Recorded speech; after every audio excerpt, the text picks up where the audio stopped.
ഇന്ന് 12-ാം ദിവസം വിഷ്ണു പ്രബോധാണ് കേൾക്കാൻ പോണത് കേട്ടോ. സൂതൻ പറയുകയാണ്, വളരെയധികം സമാധാനത്തോടു കൂടി യുദ്ധ ഉപായങ്ങളെക്കുറിച്ചൊക്കെ ബ്രഹ്മാവ് ഒന്ന് ഇരുന്ന് ആലോചിച്ചു. സത്യം പറയുകയാണെങ്കിൽ മധുകൈടവന്മാരുടെ ബലം എത്രയാന്നുള്ളത് നിശ്ചയിക്കാനായിട്ട് ആവുന്നില്ല. ശത്രുവിന്റെ ആ ഒരു ബലം അറിയാണ്ട് യുദ്ധത്തിന് പോണത് വളരെ വിഡ്ഢിത്താണ്. എന്നും വെച്ചിട്ട് ഈ ദുഷ്ടന്മാരൊക്കെ പറയണ കേട്ട് അവരെ സ്തുതിച്ച് നിന്ന് കഴിഞ്ഞാൽ ശരിയാവൂല്ല. അത് എൻ്റെ ദൗർബല്യമായിട്ട് മാറുകയും ചെയ്യും. എനിക്ക് ശക്തിയില്ല എന്ന് അവർ മനസ്സിലാക്കി കഴിഞ്ഞാൽ ആ നിമിഷം അവരെന്നെ കൊന്നു കളയുന്നുള്ള കാര്യത്തിലും സംശയമൊന്നും വേണ്ട. ഇവിടെ ദാനം പ്രയോഗിക്കാൻ വയ്യ. എനിക്ക് ഭേദം ചെയ്യാനും ബുദ്ധിമുട്ടുണ്ട്.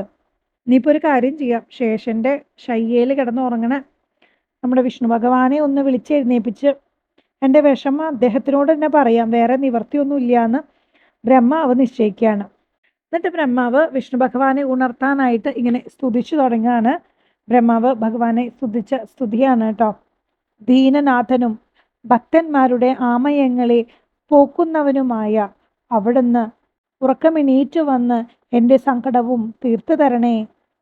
അന്തര്യാമിയും വാസുദേവനും ജഗത്പതിയുമായ ശംഖചക്രഗദാധാരിയായ ഭഗവാനെ, സർവലോകേശ വിശ്വംഭര സർവജ്ഞ, ഉണർന്നാലും മതമത്തരായി എന്നെ കൊല്ലാൻ തീർച്ചയാക്കി നിൽക്കുന്ന ഈ മല്ലന്മാരെ നീ തന്നെ ഹനിച്ച് എന്നെ പാലിക്കണം. ലോകപരിപാലകനാണ് ഹരി എന്ന ഖ്യാതിക്ക് കോട്ടം വരുത്തരുതേ എന്ന് ഭഗവാനെ സ്തുതിക്കുകയാണ്. എന്നിട്ടും യോഗനിദ്രയിലായിരുന്ന ഹരിയാണെങ്കിൽ എഴുന്നേറ്റില്ല. അപ്പോൾ നമ്മുടെ ബ്രഹ്മാവിന് മനസ്സിലായി, ഇദ്ദേഹം ഇപ്പം എഴുന്നേക്കുന്നു തോന്നണില്ല. ഇനി എനിക്ക് ആരാണ് തുണയായിട്ട് ഉണ്ടാവാന്ന് തോന്നുകയാണ്. ഒരു അനക്കം പോലും ഇല്ലാണ്ട് ഭഗവാൻ ശ്രീ മഹാവിഷ്ണുവിനെ ഉറക്കിക്കിടത്തിയിട്ടുള്ള ആ ശക്തിയെ തന്നെയാണ് ഇനി ഞാൻ രക്ഷയ്ക്കായിട്ട് സ്തുതിക്കേണ്ടതെന്ന് ബ്രഹ്മാവ് മനസ്സിലാക്കി. നല്ല ഉറക്കമായതുകൊണ്ട് വിഷ്ണു ഭഗവാൻ ഈ ശബ്ദമൊന്നും കേൾക്കാൻ പോലും പറ്റണില്ല. ഉറക്കാണെങ്കിൽ ഭഗവാൻ ശ്രീ മഹാവിഷ്ണുവിന്റെ അധീനതയിലുള്ള കാര്യമല്ല. ഹരിയും ലക്ഷ്മിയും യോഗനിദ്രയ്ക്ക് അധീനരത്രേ. അപ്പോൾ ഇവർക്കും മുകളിലാണ് മഹാദേവിയുടെ സ്ഥാനം. അങ്ങനെ ബ്രഹ്മാവ് ആ കാര്യം തിരിച്ചറിഞ്ഞിട്ട് യോഗനിദ്രയെ വാഴ്ത്താനായിട്ട് തുടങ്ങി. ഈ ജഗത്തിന് മുഴുവൻ ആധാരമായ വിഷ്ണുവിനെ നിദ്രാവശങ്കതനാക്കിയ ദേവിയാണ് ഈ ജഗത് കാരിണി എന്ന് വേദവാക്യങ്ങളാൽ ഞാൻ അറിഞ്ഞിരിക്കുന്നു. സർവഭൂതങ്ങളിലും കുടികൊള്ളുന്ന ഭഗവതിയുടെ ലീലാവിലാസങ്ങൾ ആർക്കാണ് അറിയാൻ കഴിയുക? വിജ്ഞരിൽ അഗ്രഗണ്യനായ വിഷ്ണുവിനെ ബോധം വിട്ടുറങ്ങുമ്പോൾ എന്നെ പോലുള്ള മൂഢന്മാരുടെ കാര്യം പറയാണ്ടോ? സംഖ്യമാർ പ്രകൃതി പുരുഷ ബന്ധത്തെ പറ്റി പറയുമ്പോൾ പ്രകൃതി ചൈതന്യരഹിതമാണെന്നു പറയുന്നു. എന്നാൽ ജഗത്തിന്റെ വിധി നിർണയിക്കുന്നത് ആ പ്രകൃതിയാണ് താനും. അവിടുന്ന് ചൈതന്യഹീനയായതിനാലാണോ മുരാരി പോലും ഇങ്ങനെ ബോധഹീനനായി കിടക്കണത്?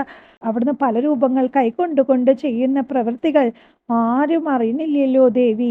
സന്ധ്യ തുടങ്ങിയ നാമങ്ങളാൽ മുനിമാർ വാഴ്ത്തുന്നത് അവിടുത്തെയല്ലേ? ലോകത്തിന് ബോധമേകുന്ന ബുദ്ധിയും ഐശ്വര്യദാതാവും സുഖദായിനിയും നീയാണ് ദേവി. നീ തന്നെയാണ് കീർത്തി, ശ്രദ്ധ, കാന്തി, ഭുവനത്തിന്റെ രതി അവിടുന്ന് തന്നെയാണ്. അവിടുത്തെ മഹിമയറിയുന്നവരായി ആരാണുള്ളത് ദേവി?